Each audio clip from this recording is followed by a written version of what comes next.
All right, so pour 15 in this. I want to come in here with the degreaser and just spray this all down. Get it as clean as I can get it in here. And come through with water and clean this. I don't have a water hose. It's kind of cold out, so I use just get gallon jugs, fill them up in the house, come out. Good enough. All right, so then I just come through with the gallon jugs, guys. Hot water is better. You just come in and rinse this all down. Now that water is staying in there, guys, because there's really nowhere for it to go right at this particular time. But when I tilt this, it'll come on up out of here. All right, so I tilt that now. Let the water all drain up out of here, guys. I'll pour some more water down in there once that run out. I started pour 15 in these last year. But I'm on just pour 15 the top up here. When I get the doors back on the car, I'll finish pour 15 in the bottom down there, guys.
Guys, so I'm skipping around on what I'm doing here. I did full other videos on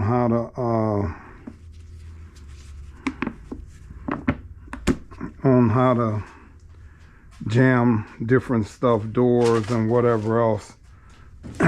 But I figured I will just come in here some. And I don't like how this is popping, so I'm gonna shrink this, guys. I don't want that popping, so I figured I'd come in here and just show you some of the stuff I'm gonna be doing to this. So I already came in with the die grinder and grinded around the edges. This car is in really good condition. Arizona car, so the seams, everything is immaculate. It looks really good. But I'm coming in and I want to get all of this scuffed and de-aged So I took this out. I'll probably show how I put it back together, but they just, let me show you here. These here, they just slide into there to hold this in place up under here, guys. But it's kind of self-explanatory. And then that piece, you know, for the door lock come out. You take it apart, you'll be able to put it back together. But I'm gonna just come in here, and even though like I sanded on this, guys, now maybe I could have scuffed first and then did the rust, but I don't be wanting to scuff the rust all back over my work. So now that I'm down to bare metal, it don't matter, because if you're using a good metal prep, any surface rust that's on that metal, guys, it's gonna clean back up. It's gonna clean right off of there, guys. You don't even have to sand it again. It's just gonna remove that surface rust off of there. That's if you're dealing with a good metal prep. So I use 801. It's an RM product. Kind of hard to get. I'm running out. I'm hoping I got enough to finish the last car I gotta do around here. Well, couple. The wife's Wildcat convertible. My 77 Regal. Just a few different cars. I hope I got enough. But if not, my guy Buick Bob know the place. He went and picked it up for me. I called the guy, and the guy said he didn't stock it.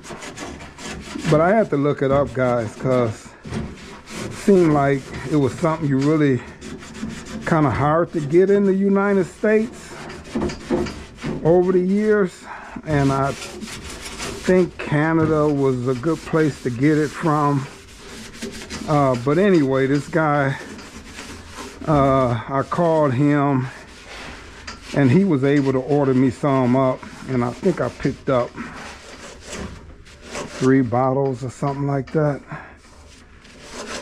And I think I'm down to like 1.5 now.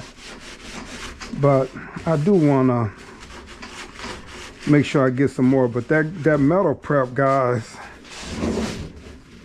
that metal prep, it'll take surface rust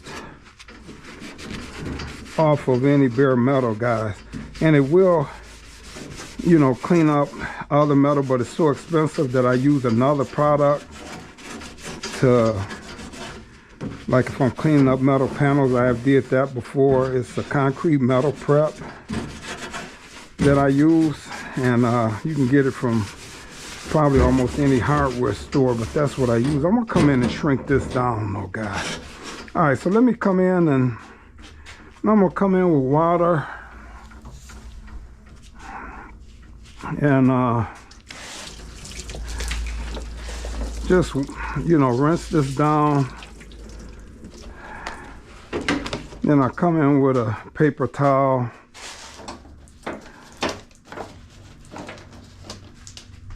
Dry it down, guys, and see if I need, you know, any shiny spots. Any spots that's shiny, I come over, go over them one more time. But it's not, you know, it's not a hard process. It's just consuming. And yeah, I want to paint all of this. When I jam this door out, I want to paint all in here red, guys. So alright, guys, so I got the door first coat of sealer on here. I'll be shooting the sealer like at least one more coat on here, and then I'll be coming in painting this door up. I'll let this dry up. See where it's real black at? It's got to dry up, guys, and yeah, I come in and seal one more coat of sealer on here, I think, and then I'll be able to jam this door out for the 70 Wildcat, guys. Alright, guys, so got these doors jammed. Looking pretty good, guys. I'll let them sit a few days. I'd like to see if I can get somebody over here. I don't need much help, but just sitting them up there.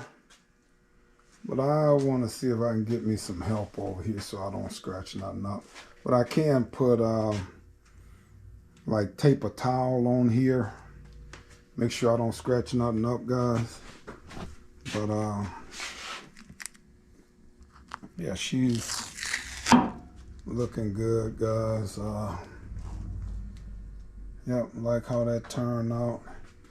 The other side, I just did all of that because I had extra paint and extra clear.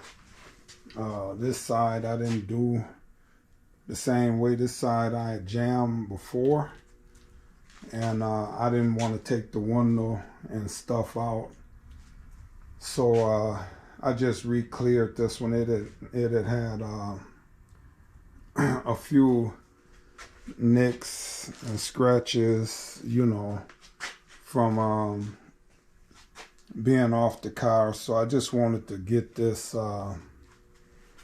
redid, guys, and come in here and yeah, but it's done now. Let them sit about 2-3 days, and it'll be ready to go on the car. You know, I got the engine and stuff in the car now, so it's kind of like, oh, now I got the fenders done, so it's just putting it back together now, guys. It's ready. It's time for assembly, guys, and then I'm gonna go over the body work one last time. Yeah, they turned out really nice, man. Really nice. Put about 3.5 coats of clear. I'm not going to wet sand these and buff them out. I'm not going that deep. But I think that's looking good, guys. All right, guys. All things Buick. Thanks for following the build. All right.